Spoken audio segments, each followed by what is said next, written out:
Olá, pessoal! Eu sou Tatiana Denon e esse é o Café, Crime e Chocolate. Ou seja, coisas que viciam. Confesse, você também é viciado nos três. E se não for ainda, prepare-se. O programa a seguir trata de assuntos delicados, violentos e extremos, portanto, fique atento aos gatilhos. Sua audiência não é recomendada a menores de 14 anos e as informações aqui prestadas foram retiradas de livros, documentários e arquivos públicos. Este primeiro episódio traz um caso que se passou na Universidade de Illinois, nos Estados Unidos, mais precisamente no campus de Urbana-Champaign. A cidade de Urbana, habitada por muitos jovens, era considerada muito segura e tinha índices de criminalidade bem baixos. Por isso, atraía tantos estudantes de fora do país. Entretanto, essa fama viria a mudar após o verão de 2017, quando uma intercambista chinesa de 26 anos, que estava participando de um programa de pesquisa na área de agricultura, desapareceu sob terríveis circunstâncias. Preparem-se para a história do desaparecimento de Yingin Zheng.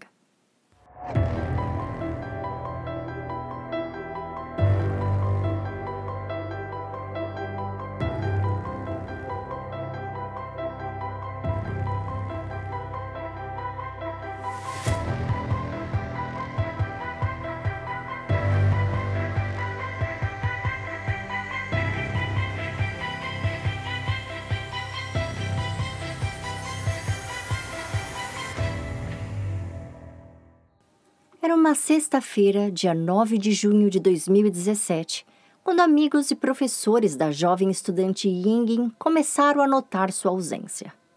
Ela era conhecida por sua responsabilidade e pontualidade. Por isso, suas colegas acharam estranho quando receberam uma ligação informando que Yingin não havia comparecido a um compromisso com seu corretor de imóveis. Ela estava à procura de um apartamento novo para morar e não via a hora de assinar os papéis e pegar as chaves. Ela também não estava respondendo mensagens de texto e esse silêncio estava deixando todos apreensivos. Essa atitude simplesmente não era típica dela. Ainda no final daquela noite, um de seus professores, que também era seu amigo, resolveu ligar para a polícia e pedir para que eles fossem até o campus averiguar, pois ele batia na porta do alojamento dela e não obtinha resposta. Yingin era uma estudante intercambista vinda do sudeste da China para um programa na Academia Chinesa de Ciências da Universidade de Illinois, que ficava na cidade de Urbana-Champaign. Ela era a filha mais velha de um casal de empresários e uma estudante brilhante que sonhava em um dia ser professora universitária. Ela era carismática, divertida, comunicativa e muito querida por todos que a conheciam. Antes de ingressar em seu programa de intercâmbio, Yingin havia ficado noiva de seu namorado. Foi um noivado bem bonitinho, daqueles que o noivo faz uma surpresa, a noiva chora e tudo mais. Os dois estavam super felizes e planejavam um casamento para outubro de 2017, nos Estados Unidos mesmo, onde ela ainda continuaria o programa de intercâmbio mesmo estando casada. Yingin estava extremamente feliz com a viagem e entusiasmada com a oportunidade que estava tendo. O que é o sonho de muita gente, ter uma experiência em outro país, vivenciar novas culturas. Algo que muitas pessoas gostariam de fazer enquanto ainda são jovens. Yingin tinha consciência da importância daquilo para seu futuro e, segundo seus colegas e professores, ela esbanjava gratidão. Assim que chegou aos Estados Unidos, em abril de 2017, ela foi morar no campus da universidade onde estava estudando, mas em seguida resolveu alugar um apartamento que ficava do outro lado do complexo, mais próximo do lugar onde ela provavelmente viria estagiar antes de voltar para a China. Além disso, a partir de outubro, seu futuro marido estaria com ela e eles queriam um cantinho só para os dois que não fosse dentro do campus. Quando os policiais que responderam à ocorrência de seu desaparecimento chegaram em seu alojamento, eles constataram que ela não estava lá, porém a maioria de seus pertences sim, o que significava que ela não havia se mudado nem viajado. Sabendo que, segundo informações de suas colegas, a estudante não tinha carro, não saía à noite e não costumava atrasar para responder mensagens, o policial passou a desconfiar que algo de ruim pudesse estar acontecendo e abriu oficialmente uma investigação. A primeira coisa que a polícia fez foi tentar reconstruir seus últimos passos, onde esteve, com quem e tudo mais. A primeira visita foi ao corretor com quem ela se encontraria na tarde do dia 9, e o corretor foi claro. Eles tinham um horário marcado para as 2 da tarde e aproximadamente 1h50, Yingin ligou avisando que estaria uns 10 minutinhos atrasada. Porém, deu 2h30 e nem sinal da estudante. O corretor achou estranho o fato de 10 minutos terem virado 30 e resolveu ligar para ela. Como ela não atendeu, ele deixou um recado na caixa de mensagens de seu celular, perguntando se ela ainda pretendia encontrá-lo para ver o apartamento e pediu para que, por favor, ela entrasse em contato. Sem obter resposta, ele esperou mais 15 minutos e foi embora, achando que ela teria desistido. Acontece que ele conhecia uma colega de Yingin e, ao passar por essa colega no estacionamento, ele comentou o ocorrido. Foi essa a primeira amiga a estranhar e comentar com todas as outras. Quando a polícia examinou as câmeras de segurança do seu condomínio, eles viram que a estudante tinha deixado seu apartamento a 1h45 da tarde e caminhado em direção ao ponto de ônibus. Para chegar até o local onde ela se encontraria com o corretor, Yingin teria que pegar 2 ônibus diferentes. E, analisando as câmeras das ruas, eles puderam confirmar que ela entrou exatamente no ônibus que deveria pegar. No entanto, analisando outras câmeras da estação que ficavam próximas ao ponto onde ela deveria trocar de ônibus, a polícia viu algo que chamou a atenção. O segundo ônibus que ela deveria pegar foi visto parando no ponto, porém Yingin estava no lado errado da rua e, apesar de correr, por questão de segundos ela acabou o perdendo.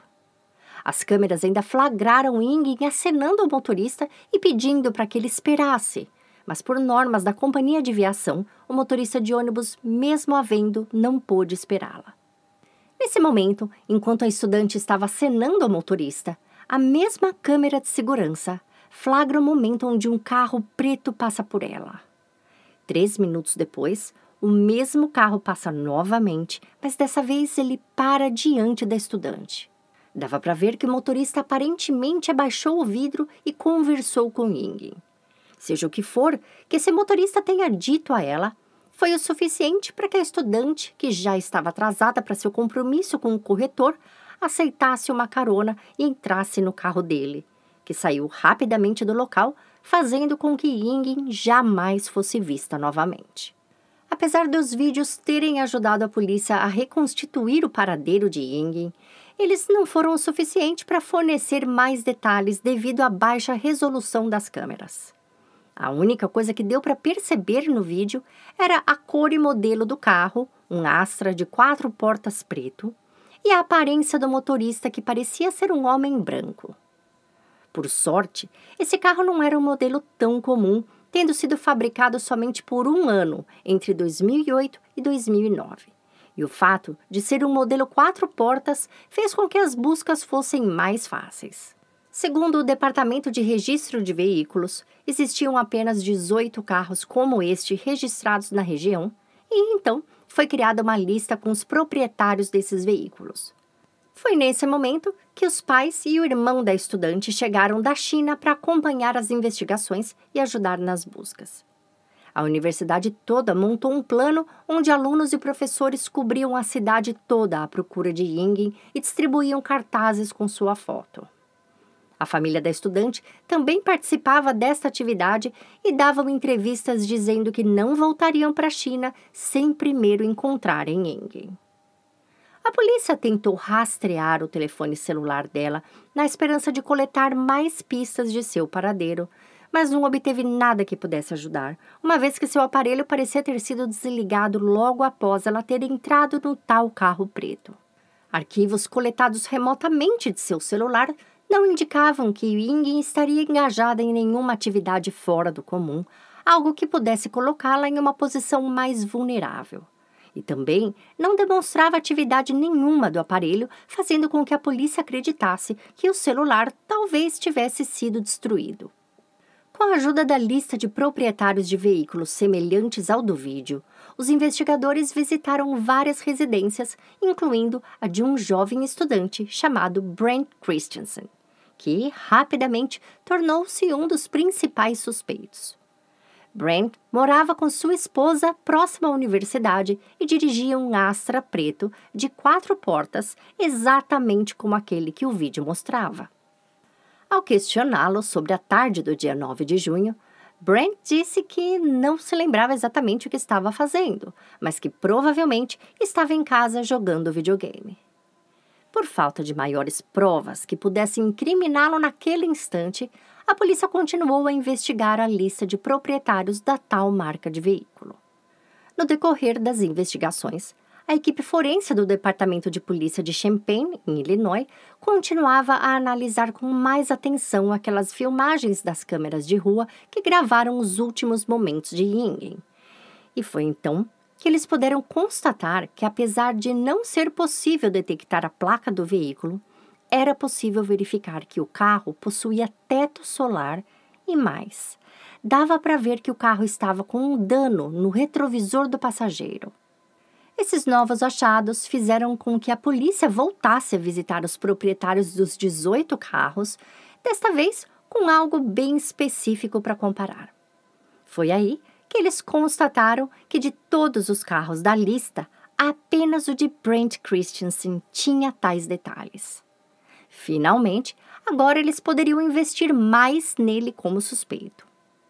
No dia 15 de junho, 6 dias após o desaparecimento da estudante, a polícia obteve um mandado de busca e apreensão do veículo de Brent para análise forense e ele também foi levado para ser interrogado, dessa vez pelo FBI.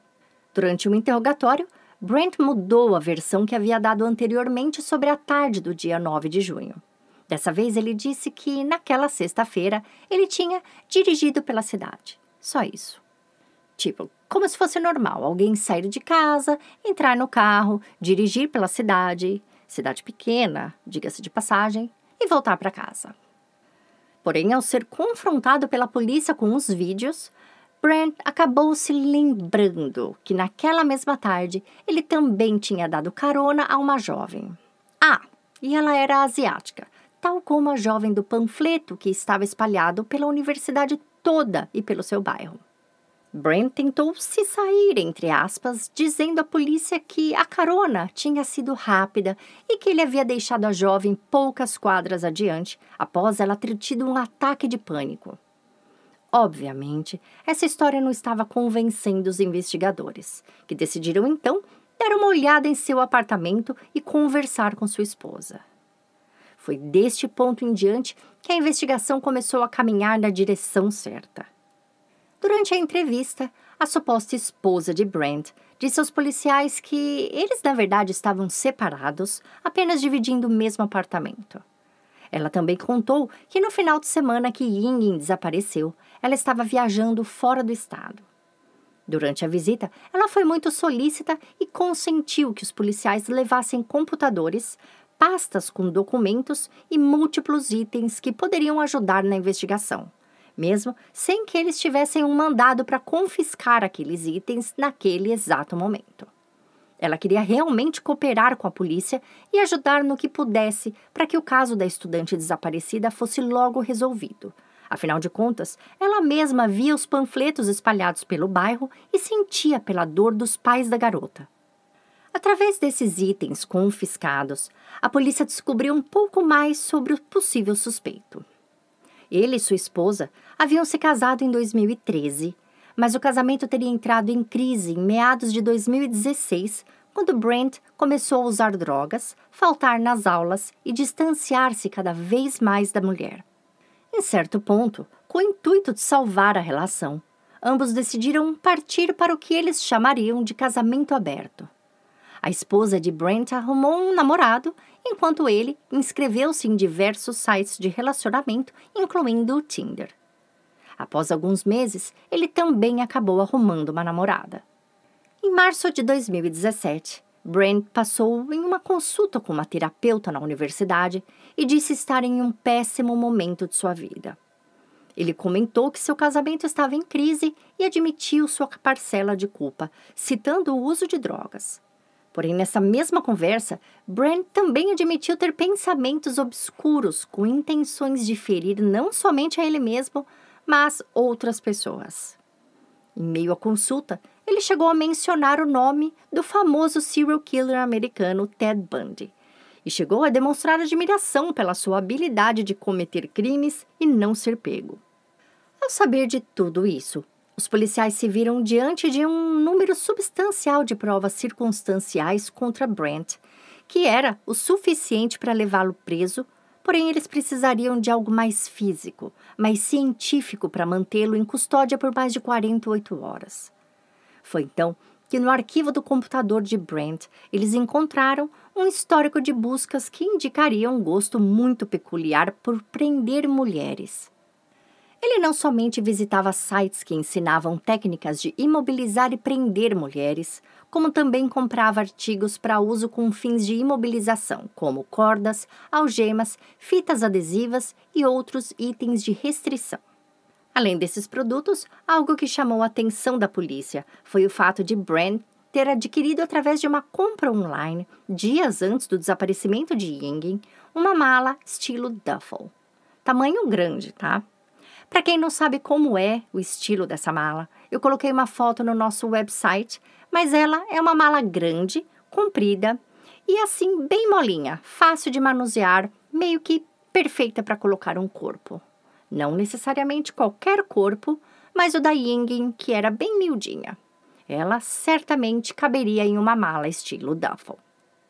Mesmo assim, todas essas provas ainda não eram suficientes para a polícia continuar mantendo Brent preso. Então, eles tiveram que soltá-lo com a esperança de que ele, sem saber que estava sendo vigiado, voltasse ao local onde estaria mantendo Yingin presa, ou, quem sabe, voltasse a uma possível cena de crime. Além da vigilância, a polícia também conseguiu algo que Brent jamais imaginaria. Os investigadores conseguiram contatar a sua então namorada e a convenceram a usar um gravador durante seus encontros com ele. Isso mesmo.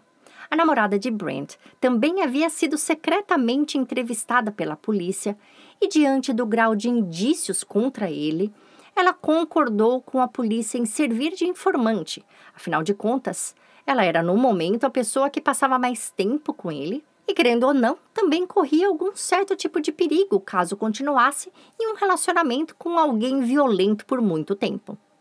No entanto, durante as 2 semanas que se passaram, Brent foi puro silêncio.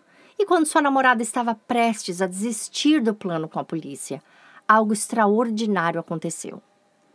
Estudantes da universidade resolveram fazer um grande memorial em homenagem a Yingin, como forma de consolo para sua família que estava na cidade ainda em busca da verdade e da justiça. A cerimônia contou com a presença de um número incrível de pessoas, dentre elas Brent e sua namorada. Sem nem desconfiar que ela estava gravando suas conversas, Brent fez diversos comentários extremamente comprometedores durante o evento. O primeiro comentário foi que ele só havia comparecido para ver quantas pessoas realmente iriam. Depois, ele comentou que todas aquelas pessoas estavam, na verdade, lá por causa dele e que ele era, na verdade, a estrela daquele evento. Para fechar a gravação com chave de ouro, no decorrer da noite, Brent acabou descrevendo à namorada exatamente tudo o que ocorreu no dia do desaparecimento, tintim por tintim. Enquanto bebia, ele confessou ter raptado Yingin na rua, apreendido, a convencido a entrar em uma mala que estava no banco traseiro de seu Astra, a carregado para seu apartamento, a violentado, estuprado, torturado e, por fim, atingido-a fatalmente com um taco de beisebol antes de esfaqueá-la. Durante essa grotesca confissão, ele chegou a gabar-se da habilidade em matar mulheres e confessou ter matado outras diversas ao longo dos anos. Em certo momento da conversa, Brent chega a dizer que pensava já ter tirado a vida de cerca de 13 mulheres desde que tinha mais ou menos 19 anos de idade. Mas que ela não precisava se preocupar porque ele não a mataria, uma vez que ela pesava mais de 70 quilos.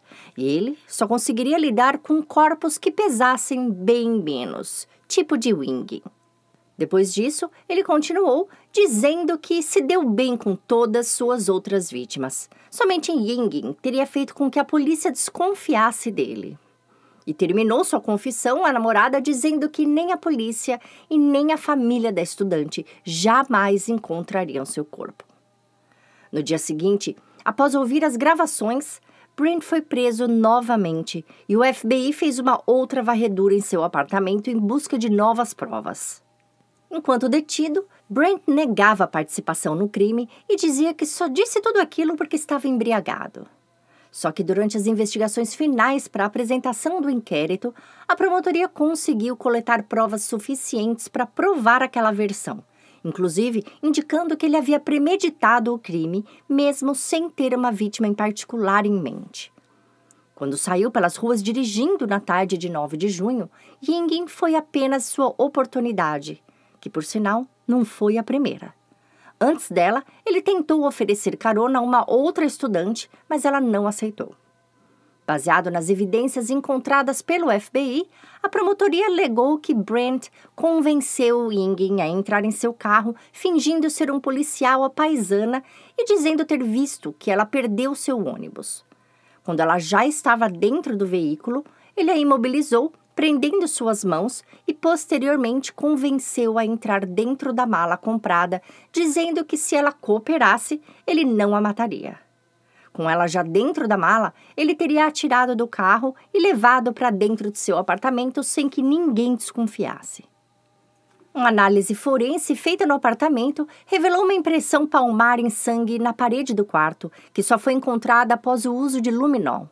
Um cão farejador indicou a presença de cadáver no banheiro, fazendo com que os promotores concluíssem que, após assassiná-la, Brent teria mutilado seu corpo na banheira e na pia do apartamento e utilizado a mesma mala para desfazer-se de seus restos mortais e seus pertences, descartando-os em caçambas de lixo ao redor do campus. Ele sabia exatamente o dia que a coleta de lixo aconteceria, por isso praticou o crime no dia anterior, sabendo que na manhã seguinte tudo seria recolhido e não teria jamais como ser recuperado. Brent Christensen aguardou o julgamento detido sem direito à fiança por conta de sua periculosidade. O FBI investigou a possibilidade de Brent ter realmente assassinado outras mulheres, como havia dito na gravação à namorada, mas a conclusão foi a de que ele teria mentido e dito aquilo só para justificar a descoberta do crime. Como quem diz, eu não cometo crimes que a polícia descobre. Eu já cometi outros e só nesse aqui me dei mal. Seu julgamento começou em junho de 2009, quase 2 anos após o assassinato, e contou com a presença dos pais de Yingin, que permaneceram no país à espera de justiça. Emily Hogan, a estudante que Brent tentou abduzir antes de Yingin na tarde de 9 de julho de 2007, apresentou-se como testemunha de acusação. Em seu depoimento, ela disse que naquela tarde, Brent a abordou, a mostrou um distintivo de policial e pediu para que ela entrasse em seu carro para ajudá-lo a identificar um outro estudante, mas ela não acreditou nele e se recusou. Em contrapartida, o advogado de defesa, Ivan Bruno, alegou que Brent era sim o assassino de Yingin, porém que o crime não havia acontecido daquela forma. Ele tentou justificar o assassinato como tendo sido causado pelo consumo elevado de drogas que levou o réu a um lapso de violência. Sobre os itens que ele comprava pela internet, aqueles itens de prender mulheres, fitas adesivas, a própria mala, a defesa alegou que eram para a prática de sadomasoquismo, uma fantasia sexual que ele tinha e até onde eles sabiam, isso não era crime. A defesa também tentou anular as gravações obtidas pela polícia através de sua namorada, alegando que ela havia o embriagado propositalmente para obter tal confissão. Para concluir, a defesa também alegou que Brent tinha problemas psicológicos e uma necessidade de ser reconhecido, de parecer perigoso, de causar medo, enfim, um transtorno psicológico onde ele achava interessante ser comparado a um serial killer. A acusação pediu ao júri que condenasse Brent Christensen à pena de morte, porém, após deliberar por menos de 2 horas, o júri não foi unânime nessa decisão, mas condenou Brent à prisão perpétua sem direito a recurso para condicional. Os promotores ainda tinham como recorrer e insistir na pena de morte, mas o processo poderia levar mais alguns anos e a família de Yingin decidiu não prosseguir adiante. Após o julgamento, a família da estudante pronunciou-se e relatou detalhes do assassinato da filha, como a forma que seu corpo foi descartado pelo assassino. Segundo eles, o corpo de Yingin foi distribuído em 3 caçambas distintas e coletado pelo serviço da prefeitura e muito provavelmente depositado em aterros orgânicos, sendo assim impossível de ser recuperado para que ela tivesse um funeral digno. Sem sua filha, o casal, o irmão de Yingin e seu noivo voltaram à China. Mesmo com Brent tendo sido condenado, os pais de Yingin ainda não tinham um sentimento de justiça completa. Eles achavam que esse crime poderia ter sido evitado se a terapeuta que atendeu Brent 3 meses antes do crime tivesse feito algo diferente a respeito das confissões que ele fez a ela. Os pais da estudante processaram o Departamento de Assistência Social da universidade e, segundo eles, a universidade deveria sim ter tido uma política de segurança estabelecida para esse tipo de caso. A universidade recorreu ao processo e alegou que tanto o departamento quanto as terapeutas seguiram as normas de privacidade estabelecidas pela profissão. No final de 2019, estudantes e professores montaram um jardim estilo chinês com cerejeiras, pedras e um espaço para meditação com bancos, nomeando o local como Espaço Ying Zheng. E um fato que tocou meu coração assim de um jeito muito especial é que durante toda a construção desse jardim, o pai de Yingin participava e ajudava dando dicas através do FaceTime. Ele, a esposa, o irmão e o noivo de Yingin acompanharam online a inauguração desse parque, em lágrimas, e foi uma forma muito bonita de honrar a vida da doce jovem que desbravou o mundo em busca de seus sonhos. Em sua tese de mestrado, Yingin estava se aprofundando em técnicas de fotossíntese para aplicá-las no plantio sustentável de soja e milho, bem como desenvolver melhores inseticidas orgânicos com baixo custo para melhorar a agricultura de países de terceiro mundo. Ela era inteligente, generosa e tinha um enorme coração. Sua morte pelas mãos de um frio assassino predador certamente impacta a todos nós.